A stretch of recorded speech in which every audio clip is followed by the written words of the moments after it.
दोस्तों, आप भूत प्रेत के बारे में तो जानते ही होंगे और आपने यह भी सुना होगा कि बहुत से लोगों के ऊपर भूत प्रेत का साया होता है और बहुत सी वीरान और डरावनी जगह भी होती है। लेकिन अगर ऐसी जगहों पे इंसान अकेला हो और उसे कई भूतों का साया नज़र आ जाए तो सोचो उस समय उस अकेले इंसान की क्या हालत होगी।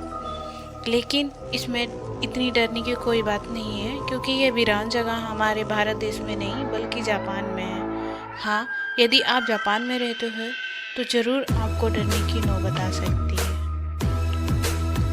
जिस जगह के बारे में हम बात कर रहे हैं उस जगह को टोहोकू के नाम से जाना जाता है, जहाँ पर भूतों का जमवाड़ा रहता है। ऐसे उन लोगों का कहना है जिन्होंने इस जगह पर ऐसी रूहानी ताकतों को महसूस किया है और उन्होंने उन्हें देखा भी है।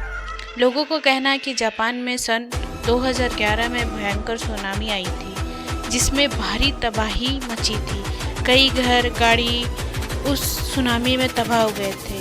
ये एक ऐसी तबाही थी जिसके बारे में हम सोच भी नहीं सकते। इस तबाही में कई मासूम लोगों की जान चली गई। अब कुदरत की तबाही को कौन रोक सकता है?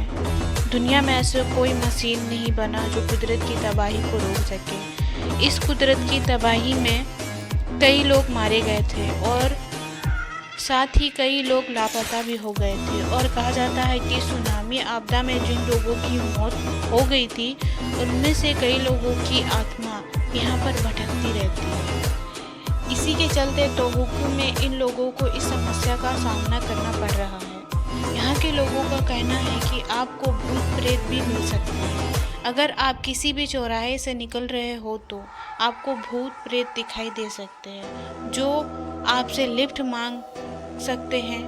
गाड़ी चलाते समय भले ही आप किसी को लिफ्ट ना दें, लेकिन जब आप आगे बढ़ेंगे तो आपको अपनी गाड़ी में किसी के बैठने का एहसास ज़रूर होगा कि आपकी गाड़ी में कोई बैठा हुआ है। अगर आपने किसी को लिफ्ट दे दी थी तो कुछ देर के बाद आपको लिफ्ट मांगने वाला आपको नज़र नहीं आएगा। इसी दौरान कई ड्राइवरों ने भी अपनी आपबीती बताई। ड्राइवरों में से एक ड्राइवर का कहना है कि एक महिला उसे लिफ्ट मांगी। वह महिला बहुत ही सुंदर सजी धजी हुई थी। जब वह गाड़ी में बैठी तो कुछ देर बाद पता ही नहीं चला कि वो महिला कहाँ गायब हो गई। फिर इसी के चलते वह ड्राइवर डर से बेहोश हो गया। इसके अलावा कई अजीबोगरीब घटनाएं ड्राइवरों के साथ हुई। लोगों को कहना है कि यहाँ भूतों का इतना आतंक फैल गया है कि इलाके में कई कारें भी टूट गई है जो रास्ते में क्षतिग्रस्त हो गई थी और उन्हें कोई भी लेने नहीं आया। अगर आप इस जगह पर जाएंगे तो आपको बहुत सी टूटी हुई वाहन दिखाई जाएंगे जो क्षतिग्रस्त हो गए थे। यही नहीं, कई बार यहाँ पर चलने वाले वाहन अचानक ही दूसरे रास्ते पर चलने लगते हैं जबकि ड्राइवर के मुताबिक उसने कुछ भी नहीं किया, अपने आप ही गलत दिशा में चलने लगती है। आखिर ऐसी स्थिति में ड्राइवर भी क्या कर सकता है? वह डर से और भी भयभीत हो जाते हैं कि हमें कुछ ना हो जाए। इस तरह वह ज़्यादातर लोग आने जाने से डरते हैं।